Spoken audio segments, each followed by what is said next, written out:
Welcome to our channel MAPS students. जो आज का हमारा टॉपिक है वो है चुनाव और लोकतंत्र। लोकतंत्र का अर्थ तो आप अच्छी तरह से जानते हैं ना कि लोकतंत्र क्या है।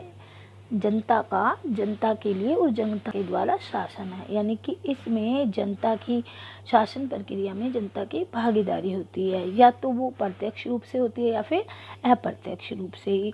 प्रत्यक्ष और अप्रत्यक्ष मैंने आपको अपने पिछले टॉपिक में समझाया था। चुनाव और लोकतंत्र क्या है? एक सिक्के के दो पहलू हैं। लोकतंत्र चुनाव के बिना अधूरा है और चुनाव लोकतंत्र के बिना महत्वहीन है।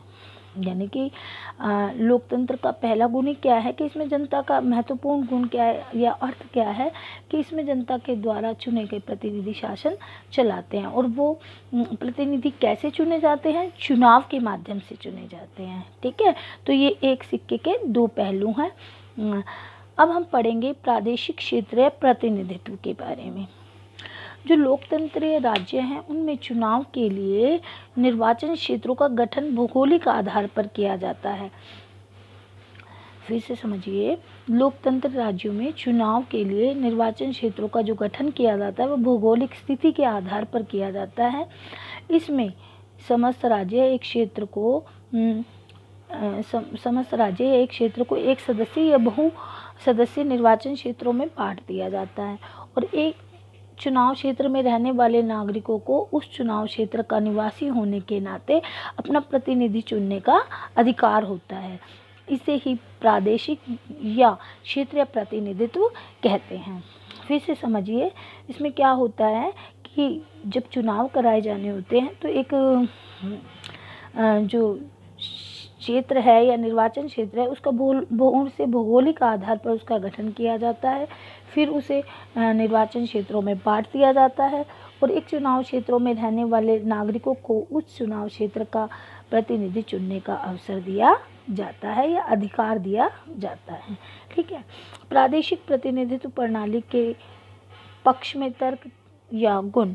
पहला गुण है सरल चुनाव प्रणाली।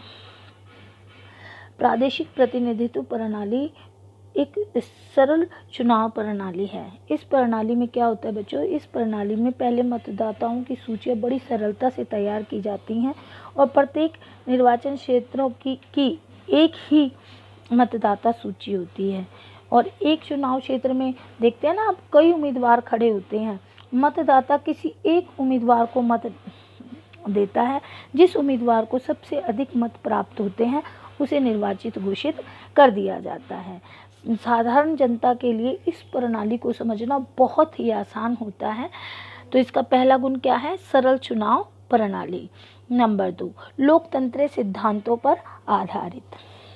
जो प्रादेशिक क्षेत्रीय प्रतिनिधित्व जो प्रणाली है वो लोकतंत्र सिद्धांतों पर आधारित है। और लोकतंत्र का मुख्य सिद्धांत क्या है कि सभी व्यक्ति समान हैं। इसमें जाति, वर्ण या रंग के आधार पर किसी से भी कोई भेदभाव नहीं किया जाए। और इस प्रणाली में एक निर्वाचन क्षेत्र में रहने वाले सभी मतदाताओं को समानता के आधार पर अपने प्रतिनिधि चुनने का अधिकार होता है। ठीक है, नेक्स्ट आता है राष्ट्रीय एकता को बढ़ावा देना। प्रादेशिक प्रतिनिधित्व प्रणाली से जो राष्ट्रीय एकता है इसको बढ़ावा मिलता है। देश की राष्ट्रीय एकता को बढ़ावा मिलता है।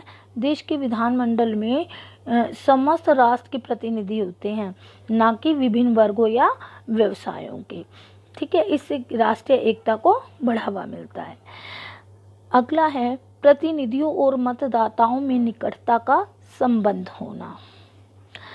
जो प्रादेशिक निर्वाचन क्षेत्र हैं प्राय छोटे छोटे होते हैं और एक निर्वाचन क्षेत्र से एक ही सदस्य चुना जाता है, जिससे मतदाताओं और प्रतिनिधियों में निकटता का संबंध स्थापित होने की संभावना रहती है।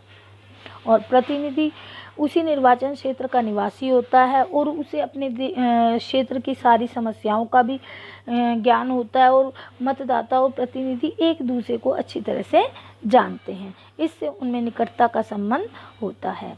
नेक्स्ट है प्रतिनिधियों का उत्तरदायित्व। प्रादेशिक प्रतिनिधित्व प्रणाली में प्रतिनिधि अपने क्षेत्र के मतदाताओं के प्रति उत्तरदायी होते हैं। क्यों? एक क्षेत्र के सभी मतदाताओं का प्रतिनिधि होने के कारण वह अपना उत्तरदायित्व पूरा करने से इनकार नहीं कर सकता। नेक्स्ट है क्षेत्रीय हितों की रक्षा करना। प्रादेशिक प्रतिनिधित्व प्रणाली में क्षेत्रीय हितों की अच्छी तरह से पूर्ति होती है कि जो प्रतिनिधि होता है उसी क्षेत्र से खड़ा होता है और उसे जो उस अपने क्षेत्र की जो आवश्यकताएं हैं उसे अच्छी तरह से पता होती हैं और उसका अपने मतदाताओं और क्षेत्र से समीप का संबंध होता है। इससे क्या होता है, फिर वो प्रतिनिधि अपने निर्वाचन क्षेत्रों की आवश्यकताओं की पूर्ति के लिए भरसक प्रयास करते हैं। कम खर्चीली प्रणाली। इस प्रणाली में चुनाव में जो खर्च होता है बहुत कम होता है, कम खर्चीला होता है और उम्मीदवार को भी इस चुनाव में कम खर्च करना पड़ता है। नेक्स्ट आता है प्रादेशिक प्रतिनिधित्व प्रणाली के अवगुण कि इसमें क्या दोष है। कई विद्वानों ने तो क्षेत्रीय प्रतिनिधित्व प्रणाली की कड़ी आलोचना की है। उनके आधार क्या हैं? नंबर 1, क्षेत्रीयवाद की भावना। ये जो प्रणाली है इसके द्वारा चुने गए प्रतिनिधियों का दृष्टिकोण बहुत ही संकुचित हो जाता है। संकुचित यानी कम हो जाता है। क्या कि प्रतिनिधि अपने को एक क्षेत्र विशेष का प्रतिनिधित्व मानते हैं और उसी क्षेत्र का विकास करने के लिए वो सोचते हैं और उसी के लिए ही प्रयत्नशील रहते हैं। इससे क्या होता है, राष्ट्रीय हितों की अवहेलना होने लगती है। ठीक है। सीमित पसंद होना।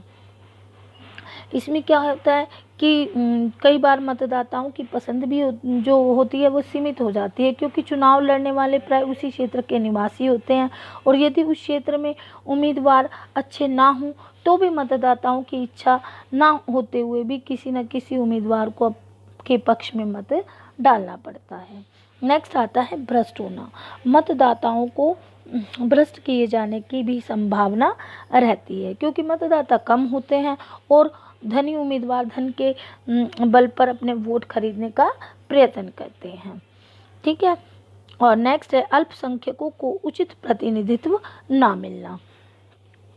इस प्रणाली में अल्पसंख्यक वर्गों को प्रतिनिधित्व आसानी से नहीं मिल पाता है।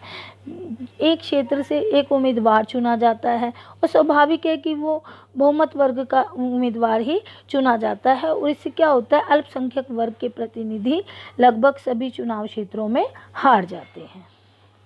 अगर हम निष्कर्ष रूप में लें तो क्षेत्रीय प्रतिनिधित्व प्रणाली में बेशक कुछ दोष है परंतु सभी देशों में प्रतिनिधि सभाओं के सदस्य जनता के द्वारा इसी प्रणाली के आधार से चुने जाते हैं। ठीक है। आई होप आज का टॉपिक आपको अच्छी तरह से समझ में आया होगा।